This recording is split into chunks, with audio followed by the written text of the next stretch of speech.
in like an hour, not long. How are you processing everything? Yeah, it's wild. I was just saying how it's crazy coming out that door when you've been in the house for 100 days, and it's, the last few weeks are kind of quiet because there's no one in there. So to walk out onto the stage, I was out of my mind ecstatic. And then I saw my parents who have flown here from Australia sitting in the front row. So that was really cool. Yeah. Now, I know you spent some time trying to convince Jag to take you and that it would be better. He actually did win against Matt, but how confident were you that he might take you? Were you like, how did you think it was going to go?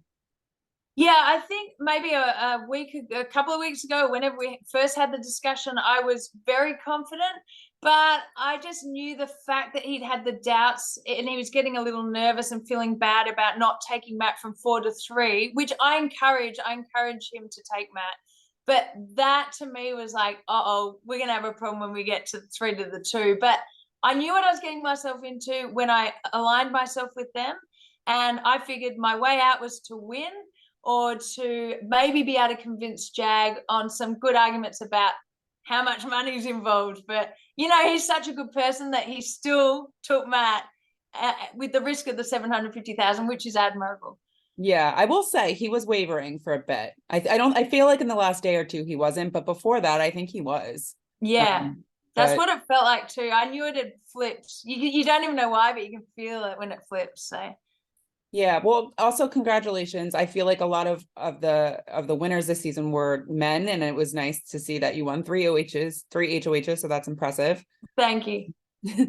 I want to talk about the double eviction real quick. Fans like were itching for you to kind of take a shot at Matt and Jag because they were this obvious pair. Mm-hmm. Did you think about this? Like, maybe I'm like the third in this, and how am I going to get through to one of them? Yeah, not a question. I was not going to be taking a shot at them in the double.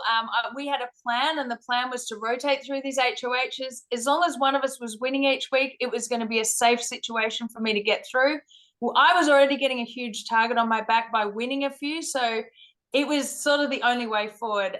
And I just thought I will just have to win at the end. That's what I'm going to do, and I'm not afraid of competition. Yeah.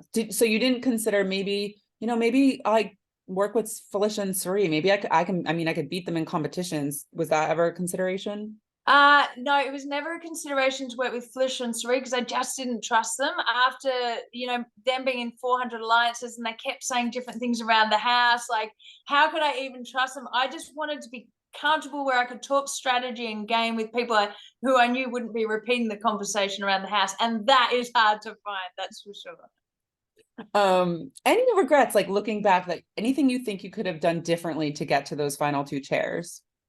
I mean, like, I don't think I would have played the game differently because everything kind of led to something. So, like, obviously, me being naive to all the alliances, but then there's a red blind side, and then I turned it around and worked with other people. All these things kind of led to something. So, it was a real crying shame that I had to throw myself off the wall comp.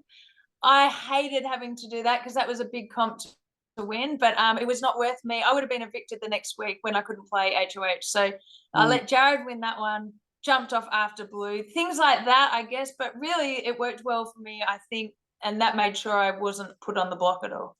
Mm. So tell me, if you knew Matt and Jag were going to be at the end, or I'm sure you thought about it, were you pretty set on voting for Jag? I know you were close with him, or did his speech sway you at all when he was like, Bowie, you promised?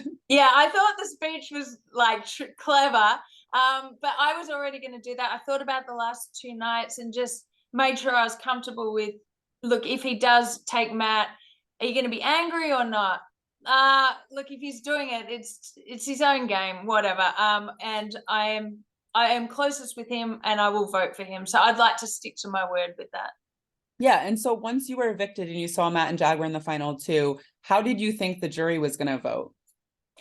I really genuinely thought Matt was going to win. I just thought everyone loved him, but apparently him not making enough game moves really didn't work in his favor. So I was shocked by that result. I thought I might be the only person voting for Jag.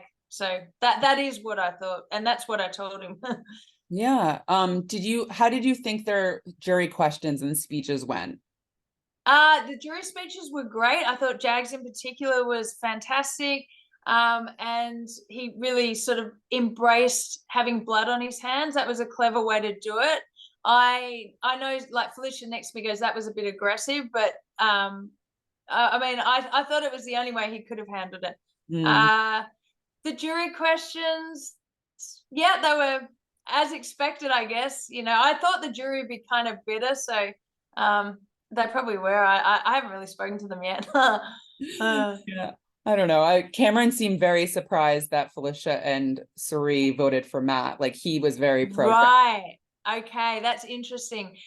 Yeah, I mean, I expected Sari to vote for Matt. Yeah. Felicia, I'm not sure, but yeah, Sari I thought was aligned with Matt. I thought they had a final two even, so but Mm. I won't know until I watch it, I guess. But And did you expect Corey and America were going to vote the same? I I think Corey respects the game, so I thought maybe they would vote. There's a chance I would vote for Jag, and that I also thought there was a chance if I was in the final two, they might give me a vote. So I thought maybe Corey, maybe Cameron, and if Corey, maybe America. But yeah, so I mean that was if I made the final two, which I didn't, obviously. Did you think if Matt had won the final HOH, there was any chance he was going to take you or no? I wasn't sure. I really didn't want to. I didn't want to pitch to him because I thought Jag would then think, well, hang on, she's doing that, then it's not real what we had. So I had to be really careful about how I played that. I actually thought we would get 5 seconds or something to talk in between the comp and going to the chair. And in that time, I'd prepared to say, these are the people who are going to vote for Jag. So I'd prepared that in my head. We didn't get the opportunity. And yeah, anyway, Matt didn't win. So yeah, but I think, I don't know. I'd love to know whether he would have taken me or Jag, but I think there was less of a risk for him. It felt like he was going to win. So I know. guess. I was a little surprised. I mean, it was hard to tell. But he just told me that he planned on taking Jag. Now, if that's true, I don't know, but that's what he said. So Yeah, right. Yeah, it'd be interesting to see the diary rooms from it. So exactly. What did you think about the Suri and Jared revelation? Any clues that you missed that they might have been related? They were from their. I died. I cannot believe that. That is shocking to me. Oh my gosh. I mean, I didn't really work closely with Jared, but Siri and Jared did approach me the night before he was evicted. So it does make a lot of things make sense now, and why all those alliances were going on, and why Jared told Cameron to protect Blue and Sari when he left. That I just kept saying, why would he do that? Like, it's not like he's on his deathbed, and that's what it felt like to me. He's in the hospital, he's on his deathbed, and look after my family. But now I know why. It Because it all was makes his family. sense. Yeah. Who in the cast do you think you'll stay friends with? Corey, America, Cameron, Red, Jag, Matt. Have I missed anyone? I think that's, yeah. I mean, obviously they'll be, they were the people I got closest with. Yeah. Oh, and Riley. Yeah. Okay. Okay. Yeah. I know we have to wrap up soon, but you lasted 100 days. That's quite a feat. And I know this is a crazy question, but would you ever play Big Brother again? I mean, it's pretty fresh, but Pretty I fresh. mean, I think 100 days is a really long time, but I think, like, if someone asked me if I'd do the reindeer games, 2 weeks, hell yeah. No, I mean, anything competition, like where you actually get to do the comps, I love that, like Amazing Race or the challenge. Big Brother is just all scheming. It's like very stressful. So yeah, I mean, I would never say no to anything. Okay. All right. Well, thank you, Bowie. And it was lovely talking with you. And congrats on making 100 days.